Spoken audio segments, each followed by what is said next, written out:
Hadis kita pada pagi ini ialah hadis yang diriwayatkan oleh Al-Imam Tirmizi, diriwayatkan oleh Ibnu Majah dan selainnya, di mana Sulaiman bin Yasar, tabi'i jalil faqih besar, yang dia bertanya kepada Abu Ayyub Al-Ansari, hadis sahih.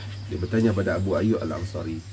Dia bertanya, dia kata, kaifa kanatid dhahaya ala ahdi Rasulillah sallallahu alaihi wasallam. Dia tanya macam mana korban-korban yang dibuat pada zaman Rasulullah sallallahu alaihi wasallam. Ini adalah satu pertama, sebelum saya nak ulas apa jawapan Abu Ayyub Al-Ansari, saya nak sebut ialah ini adalah skill ataupun skill soalan ataupun cara bertanya soalan yang betul. Kita ni selalu kadang-kadang oleh kerana terpinggir daripada selalu membaca hadis-hadis Nabi sallallahu alaihi wasallam.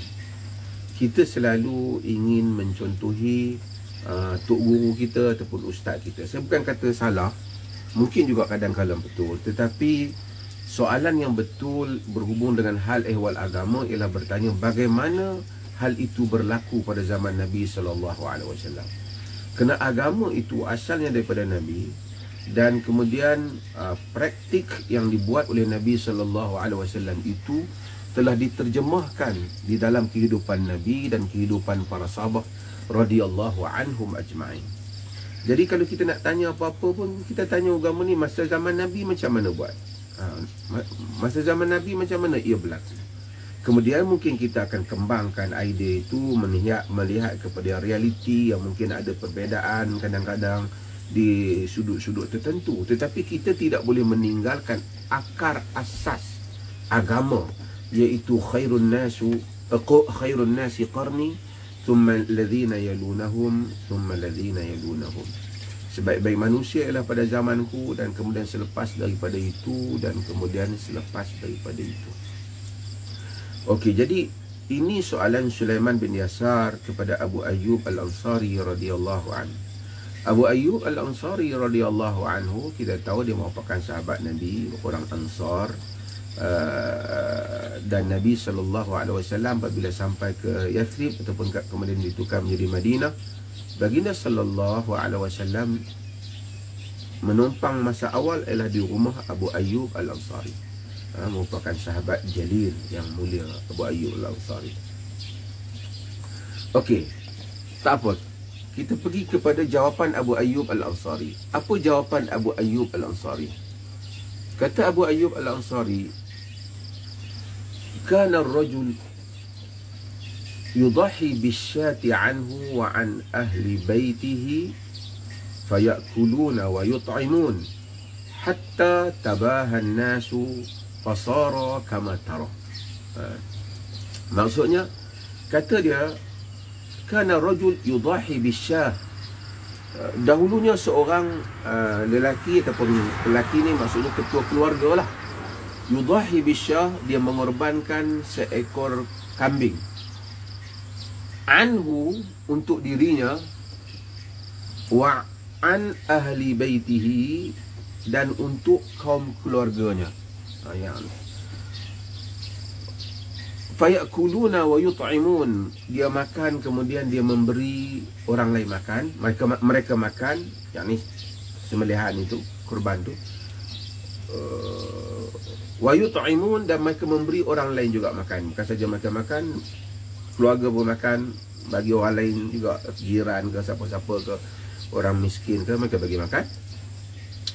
Dia kata hatta tabahan nas, sehinggalah manusia ni berbangga-bangga dengan korban ni. Ni semua orang akan buat bagi banyak korban, tabaha, untuk menunjuk-nunjuk, kami, keluarga kami 7 orang, 7 kami buat korban. Bukan salah buat banyak tu, tapi tabaha, berbangga-bangga. Dia kata fasara kama tara, akhirnya benda ni jadi macam yang kamu tengok. Itu pada zaman sahabat masih ada lagi. Maksudnya orang akhirnya dia desak juga untuk buat bagi banyak untuk kaum keluarga dia, kerana untuk mubah untuk berbangga-bangga di kalangan manusia. Okey. Jadi kata Abu Ayyub, praktik yang dilakukan pada zaman Nabi SAW, seekor kambing boleh untuk kita korbankan bagi ketua keluarga tu, untuk diri dia dan untuk kaum keluarga dia. Kaum keluarga dia, yakni orang yang berada di bawah dia. Para ulama ada bincang lebih kurang 3. Yang pertama iaitu diri dia dan kerabat dia lah, yang duduk dengan dia, isteri dia, semua yang kaum kerabat dia. Sebahagian mereka sebut iaitu semua orang yang berada di bawah tanggungan dia. Kalau dia tu ada satu isteri dan anak-anak isteri tu. Kalau dia ada dua isteri dengan anak-anak dengan di bawah, tak apa, walaupun mungkin campur-campur sampai 30 orang.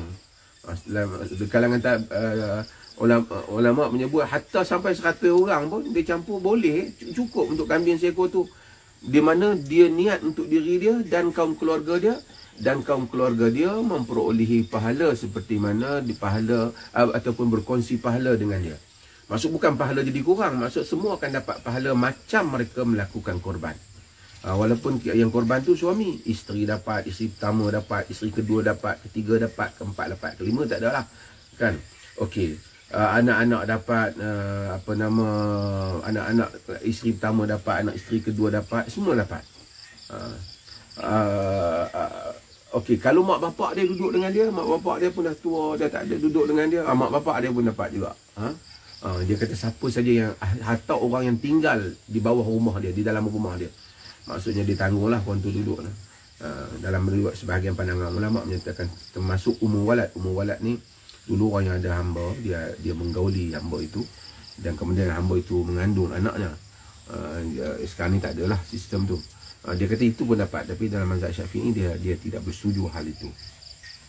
Jadi ini adalah pandangan jumhur para ulama kerana dalil-dalil hadis dalam masalah ini.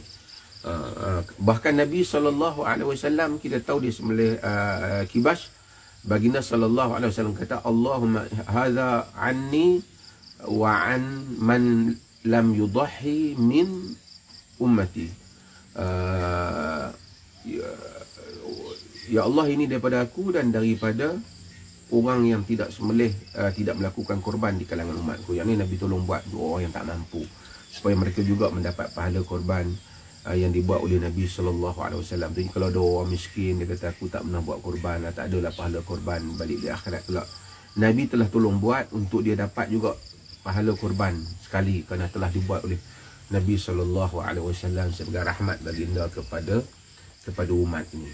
Maka dengan itu, kita ni siapa yang masuk, sama ada kambing ataupun dia masuk lembu ke satu bahagian, walaupun ini ada sedikit khilaf di kalangan zahiri, ataupun dia masuk lembu satu bahagian ke unta satu bahagian, dia niat yang ni korban untuk diri dia dan juga kaum keluarga dia, dia boleh melakukan hal yang demikian.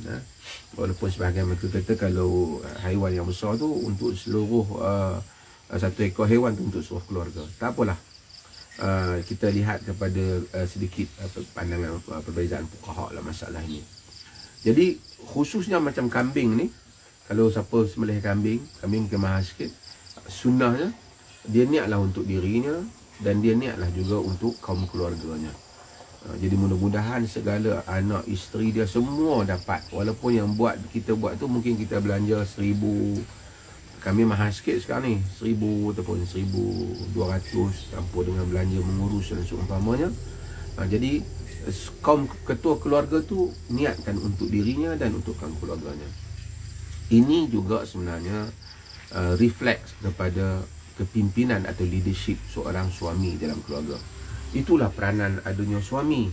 Suami itu bukan saja memberikan nafkah yang dituntut oleh agama, itu pun dia dapat pahala suami, tapi suami itu juga menghidupkan syiar agama. Syiar agama apabila dihidupkan, kaum keluarga akan terasa syiar agama yang dihidupkan oleh suami itu.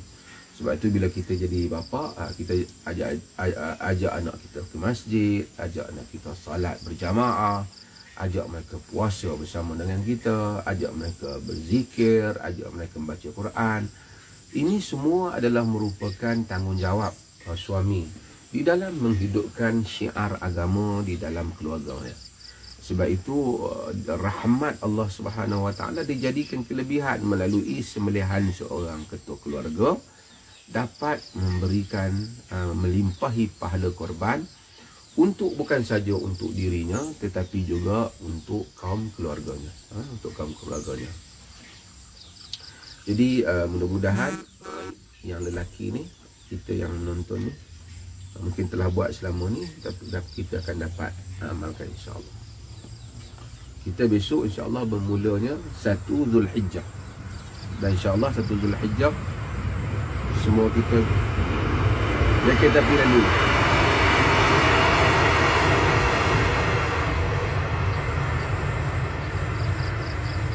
Satu Zulhijjah insya-Allah semua kita akan semua kita akan memulakan amalan soleh, sedekah ke, puasa hingga hari-hari seterusnya, baca Quran, solat, membanyakkan solat jemaah dan seumpamanya, insya-Allah. Okey, jelas kah? Dengar kah?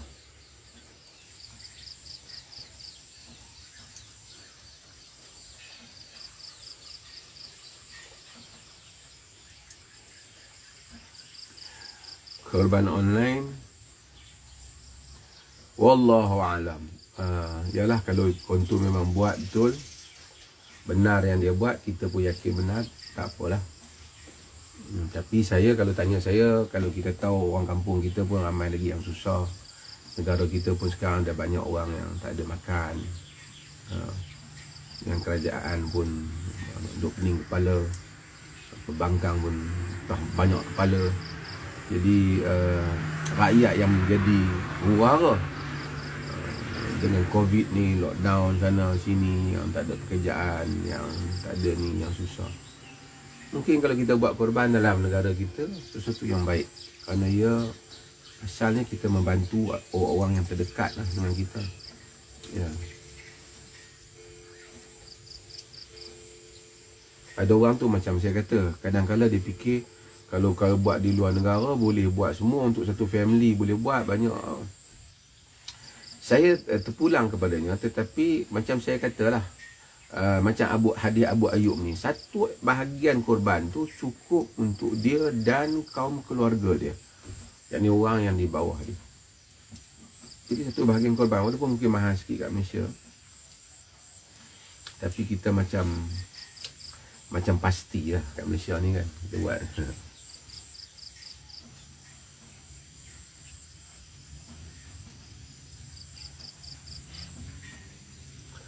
Dalam mazhab Syafi'i dan mazhab yang lain, mereka menyatakan sunat muakkad. Ada mazhab yang mewajibkan setiap tahun bagi yang mampu. Tapi secara umumnya ia sunat yang sangat dituntut untuk kita lakukan.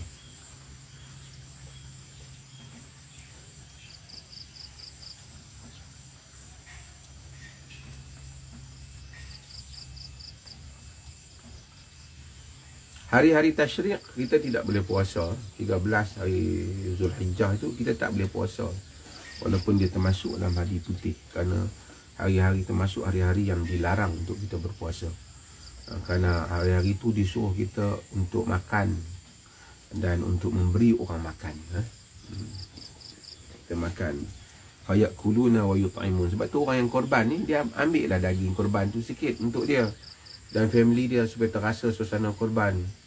Kemudian dia bagi kepada orang lain juga kalau dia nak bagi. Kalau dia sembelih seekor kambing, dia makan family dia saja, sah tak korban dia? Sah korban dia. Sah korban dia. Tapi dia kekurangan sedikit lah bahagian bagi yut'imun, it'am an-nas, dia bagi makan orang lain. Ya.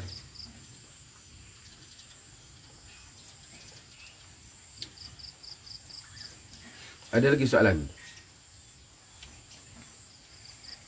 Saya dah jawab dah tentang puasa. Hari raya, hari Adha tak boleh puasa. Hari-hari tasyrik juga tidak boleh puasa.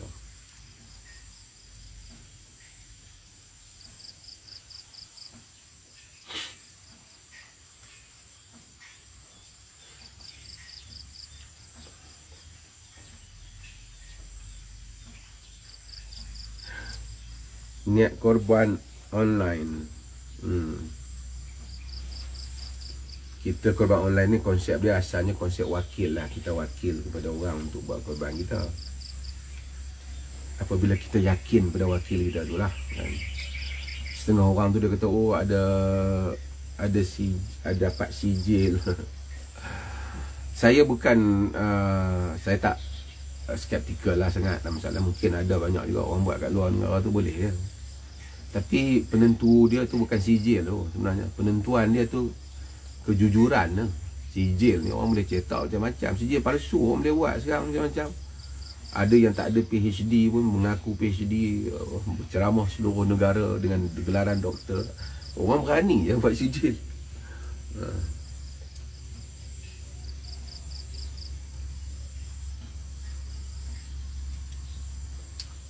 Suami tak solat, tak solat ni adalah merupakan dosa besar, paling besar. Dan perkara yang awal yang Allah Subhanahu Wa Taala akan hisab pada hari kiamat ialah as-salah. Awwalu ma yuhasibul 'abd yawmal qiyamah as-salah. Benda awal yang Allah akan hisab salat. Kalau salat diterima, yang lain tu urusannya mudah. Sehingga ada mazhab walaupun qauli marjuh mengkafirkan orang yang meninggalkan salat, tapi majoriti ulama tidak. Mazhab Imam Ahmad mengkafirkan yang meninggalkan salat. Tapi suami yang tak solat ni teruk lah, berat lah. Kalau tanya saya, pandangan saya pertama nasihatkan dia untuk solat. Dapatkan nasihat dia solat. Kalau berterusan dia tak solat, duduk dengan dia bertahun dia tak nak juga solat, kalau tanya saya rasa dia tak layak lah jadi suami. Kena letak jawatan.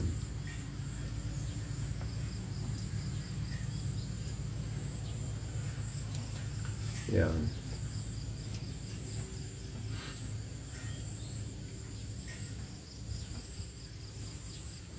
Ada lagi soalan?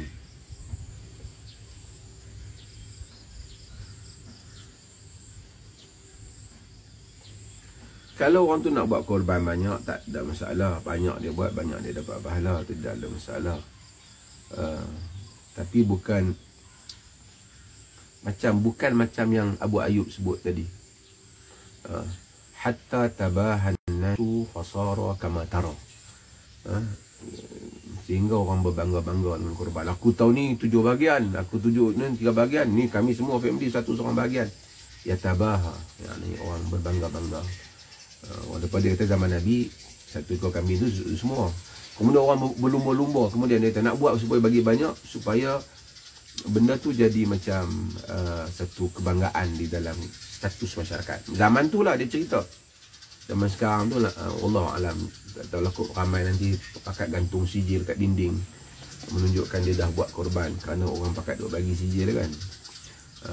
Allah alam, kalau sijil tu setakat approval atau bukan approval, setakat proof untuk menunjukkan benda tu berlaku, bolehlah gagah. Itu pun tak ada jaminan pun sijil ni.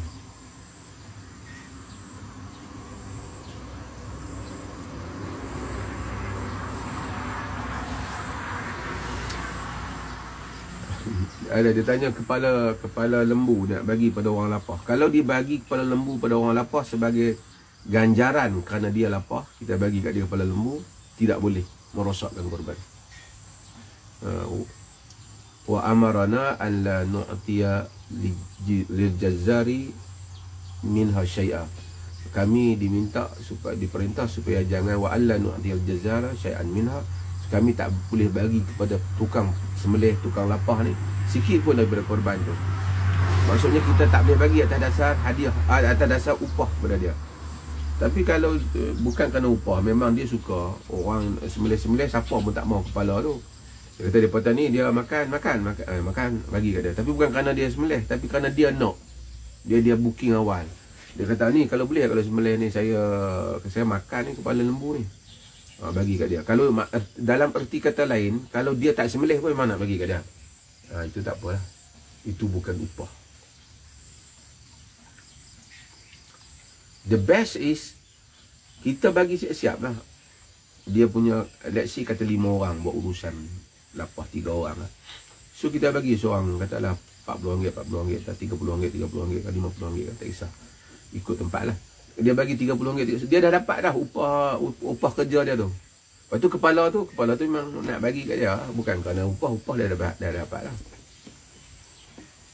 Itu Nabi Ali kata, wa nu'tiyahu min indina, kami bagi kepada tukang lapah tu, tukang sembelih tu dari sisi kami sendiri. Yang tu bukan daripada bahagian korban ataupun bahagian hadiah haji.